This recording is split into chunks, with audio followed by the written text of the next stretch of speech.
बिस्मिल्लाहिर्रहमानिर्रहीम। Weekly current affairs and GK session का आगाज करते हैं। तो आज की जो सबसे पहली न्यूज है उसमें हम एक तीर से तीन शिकार करेंगे। एक ऑर्गेनाइजेशन याद करते वक्त हम तीन ऑर्गेनाइजेशंस को याद कर लेंगे।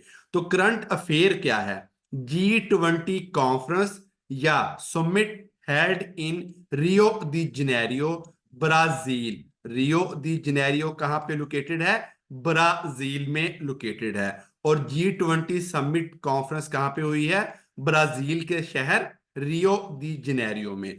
अब आपको याद करना है कि G20 के मेंबर कंट्रीज कितने हैं और कौन कौन से इसके मेंबर कंट्रीज हैं। तो सबसे पहले हम एक ट्रिक में एक तीर में तीन शिकार करेंगे। G7, G8 और G20 तीनों ऑर्गेनाइजेशन के मेंबर कंट्रीज कर लेंगे।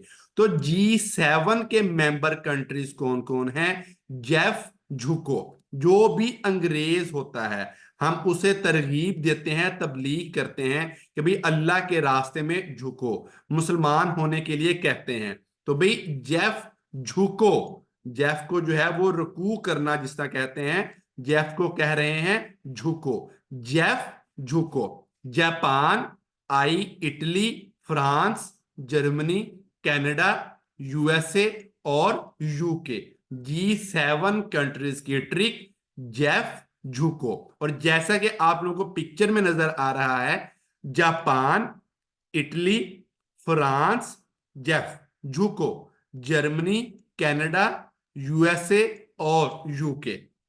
तो ये मेंबर थे G7 कंट्रीज के। अब आते हैं G8 ऑर्गेनाइजेशन, जो कि वैसे तो खत्म हो चुकी है, बट G8 ऑर्गेनाइजेशन कौन कौन सी थी? जिसमें G7 वाले तमाम कंट्रीज प्लस रशिया भी इंक्लूडेड था। तो G7 सात ममालिक की ऑर्गेनाइजेशन, G8 आठ ममालिक की, जिसमें रशिया भी इंक्लूडेड था। अब पीछे रह गई G20 में कौन कौन से ममालिक शामिल हैं। तो उसकी बहुत जबरदस्त ट्रिक लेके आए हैं ताकि आपको G20 के तमाम मेंबर कंट्रीज याद हो जाएं। सबसे पहले आप एक वर्ड याद करें, साउथ। साउथ में आने वाले, जैसा कि साउथ अफ्रीका और साउथ कोरिया, मेन दो कंट्रीज, साउथ अफ्रीका और साउथ कोरिया वाले दोनों कंट्रीज G20 के अंदर ऐड हो गए। इसके बाद एस से ही तीसरा country, S for Saudi Arabia. तो तीन countries, south, south Korea, south Africa और सऊदी अरेबिया एस से ऐड हो गए। अब एक बेटी जिसे हम डॉटर कहते हैं, ए को हम ए से भी शो करते हैं। तो अगर हम ये कहें एक बेटी, ठीक है ना, किसी की एक बेटी है, आ बेटी। तो आ, ए फॉर अर्जेंटीना, आ, A for Australia, B, B for Brazil, E, E for European Union, T, T for Turkey, I, I for Indonesia और दूसरा आई, आई फॉर इंडिया। आ बेटी, अर्जेंटीना, ऑस्ट्रेलिया, ब्राजील, उसके साथ ई for European union, Turki, Indonesia और Italy. अब दो countries रह गए। रशिया का बहुत अच्छा दोस्त, जिनकी बहुत गहरी दोस्ती है, रशिया और चाइना। तो चाइना भी G20 में आ गया। और पीछे नॉर्थ अमेरिका में तीन मेन कंट्रीज हैं। बड़े मजे के एक और जी के, नॉर्थ अमेरिका के तीन मेन कंट्रीज कौन से हैं? यूएसए और कनाडा और इसके साथ मेक्सिको। तो नॉर्थ अमेरिका के तीनों कंट्रीज भी G20 के अंदर ऐड हैं। ट्रिक को दोबारा कंसाइज अप कर देता हूं कि भाई G7 वाले तमाम कंट्रीज, G8 वाले तमाम कंट्रीज, आ बेटी इसके तमाम कंट्रीज, नॉर्थ अमेरिका वाले तमाम कंट्रीज शामिल होके G20 बनाते हैं। और एक ऊपर मैंने डब्बा ये बनाया हुआ है, बॉक्स बनाया है, अफ्रीकन यूनियन भी 2023 में G20 में ऐड हो गई थी, बट ग्रुप का नाम, ऑर्गेनाइजेशन का नाम G20 ही है। Spain is permanent guest of G20 organization. तो G20 का परमानेंट गेस्ट कौन है? It is Spain.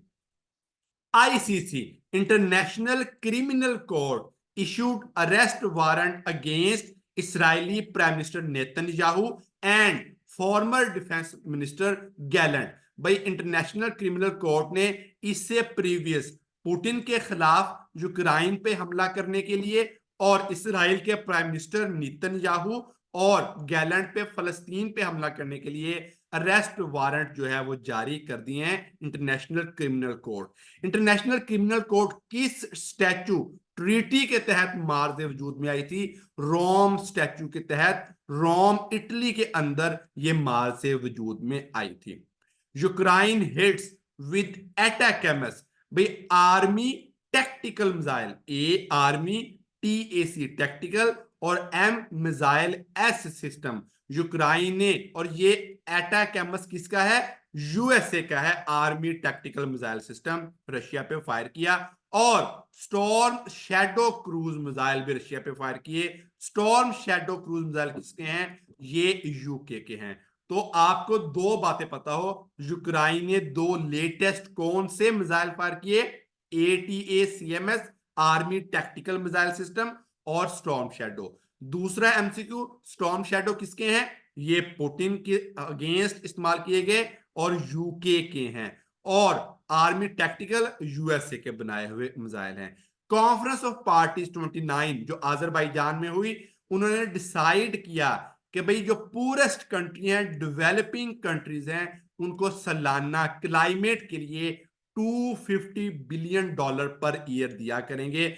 बहुत इंपॉर्टेंट करंट अफेयर है, आपने जस्ट इतना याद रखना है कि कितनी इमदादी रकम मुख्तस की गई, बस डिजिट याद करें, $250 billion per year. Malala producer थी डॉक्यूमेंट्री की ब्रेड एंड रोजेज, और ये डॉक्यूमेंट्री किस कंट्री के लिए बनाई गई? अफगान वोमेन के लिए। तो इसमें MCQs क्या है? मलाला ने कौन सी डॉक्यूमेंट्री प्रोड्यूस की? Bread and roses. किसके लिए? अफगान वोमेन, और इसमें जेनिफर लोपेज भी शामिल हैं। इसके बाद अगले करंट अफेयर पे चलते हैं। भाई अमेरिका का न्यू अटॉर्नी जनरल कौन बनने जा रही हैं? पाम बॉन्डी जो है, ये न्यू फीमेल है, ये अमेरिका की न्यू अटॉर्नी जनरल बनने जा रही हैं। इससे पहले ट्रंप ने मैट गेट्स को नॉमिनेट किया था, मतलब ये प्रीवियस नहीं है, इसे नॉमिनेट किया गया था, जो कि इसने विदड्रा कर लिया कि मैं नहीं बनना चाहता। ये मत समझिएगा कि ये प्रीवियस थे, भाई इन्हें नॉमिनेट किया गया था और इन्होंने कहा, इन्होंने इनकार कर दिया कि मैं बनना नहीं चाहता। न्यू कौन बनने जा रही है अटॉर्नी जनरल? पैम बॉन्डी। इंडिया के गौतम अदानी को यूएस ने ये चार्ज किया है, इल्जाम लगाया है ब्राइबरी, रिश्वत केस में। तो भाई इंडिया का कौन सा मशहूर अरबपति आदमी जो है इस पे इल्जाम लगा? गौतम अदानी पे इल्जाम लगा। वर्ल्ड चेस चैंपियनशिप मुनक्कद होने जा रही है 25 नवंबर से, और इसमें कौन कौन आपस में वर्सेस हैं, मुकाबला कर रहे हैं? डीन लायरन जो कि पिछले चैंपियन भी हैं, और इंडिया के गुकेश। तो बहुत इंपॉर्टेंट है, जो करंट चैंपियन थे डीन लायरन और गुकेश, जो इंडिया के अगले चैंपियनशिप लड़ने जा रहे हैं। Lava flows toward blue lagoon in Iceland, ये कोई इंपॉर्टेंट करंट अफेयर नहीं था, बट सर वलीद आपके लिए जीके भी साथ साथ रखते हैं। आप लोगों को लैगून का मतलब पता होना चाहिए कि एक दरिया अगर हो, या समुंदर, या ओशियन, या सी है, तो इसके इर्द गिर्द enclosed water body surrounded by land, कि छोटा सा तालाब आप कह लें, जो कि जिसके इर्द गिर्द जमीन हो और वो किसी बड़े ओशियन या सी के पास हो, इसे कहते हैं lagoon. Enclosed water body by land near sea और ओशन इज कॉल्ड लगून। तो आपको लगून का भी पता होना चाहिए।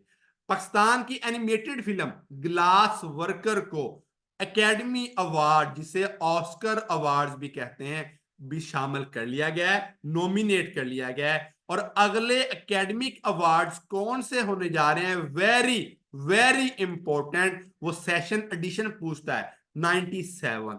तो पाकिस्तान की movie glass worker nominate Oscar awards के लिए, सेशन 97। फ्लड्स को कंट्रोल करने के लिए पाकिस्तान में एक प्रोजेक्ट लॉन्च किया गया है रिचार्ज पाकिस्तान के नेम से। यूके की कोर्ट ने किसको दिवालिया करार दे दिया, इंग्लिश बैंकरप्ट, हसन नवाज को। International Defence Exhibition and seminar जिसको आइडियाज कहते हैं, कराची में हर साल मुनक्कद होती है, जिसमें आर्मी चीफ ने भी शिरकत की। तो आइडियाज एब्रीवेशन किस चीज की है, International Defence Exhibition and Seminar, आप लोगों को पता होना चाहिए। This week personalities Michael D'Souza from Karachi, इनको हॉल ऑफ द फेम में इंट्रोड्यूस किया गया by CBC, Canadian Broadcasting Corporation. तो ये कैनेडियन बेस्ड ही हैं और माइकल डिसूजा नाम जो रखना है, पाकिस्तानी बेस्ड है, बॉर्न है, इनको हॉल ऑफ द फेम में इंक्लूड कर लिया गया। फैज अहमद फैज इन क्यों इंक्लूड किए गए पर्सनैलिटीज ऑफ वीक में, 20 नवंबर को इनकी बरसी थी। तो वेरी वेरी इंपॉर्टेंट, 1911 में पैदा हुए और 1984 में ये डेथ हुई। और ये तो लाजमन याद करें 20 नवंबर, क्योंकि ये नजदीक नजदीक है। पंजाब के गवर्नर कौन है, सलीम हैदर, आपको याद होना चाहिए, पता होना चाहिए। पास्ट पेपर्स के क्वेश्चन, भाई एक्चुअली न्यूज क्या थी, मैंने उसको पास्ट पेपर्स के क्वेश्चन में कन्वर्ट कर दिया। कल या पिछले दिनों में गैटविक एयरपोर्ट पे कोई सस्पिशियस आइटम जो है वो बॉम्ब की इत्तला मिली। तो भाई गैटविक एयरपोर्ट कहां पे है, लंदन में है। और पास्ट पेपर का क्वेश्चन, हीथ्रो एयरपोर्ट कहां पे है, लंदन में। तो दोनों याद हो गए, गैटविक और Heathrow airports are in London. भाई आईसीसी, आईसीसी इससे पहले मैं आपको रेकमेंड करूंगा, मैं लिंक डिस्क्रिप्शन में भी दे दूंगा कि सर वलीद पायोनियर हैं दो चीजों में, एक ट्रिक्स मेकिंग में ऑल ओवर द पाकिस्तान, और जर्नल नॉलेज के पेयर ऑफ वर्ड्स में पायोनियर हैं। Organization of same name, ICC International Criminal Court और आईसीसी इंटरनेशनल क्रिकेट काउंसिल। तो भाई ऐसे बहुत मजे की सिर्फ 5 मिनट की वीडियो लाजमन साथ देखें, आपको जीके पेयर ऑफ वर्ड्स भी first time on the YouTube याद हो जाएंगे। तो मैं उम्मीद करता हूं आप लोग शेयर करेंगे, लाइक करेंगे, सब्सक्राइब करेंगे। हर फ्राइडे को इसका फ्री टेस्ट होता है, तो आप लोग इसको लाजमन अपीयर हुआ करें। मैं उम्मीद करता हूं कि आप लोग इसको दूसरे फ्री पर्सन के लिए इसको लाजमन शेयर करेंगे। अस्सलाम वालेकुम।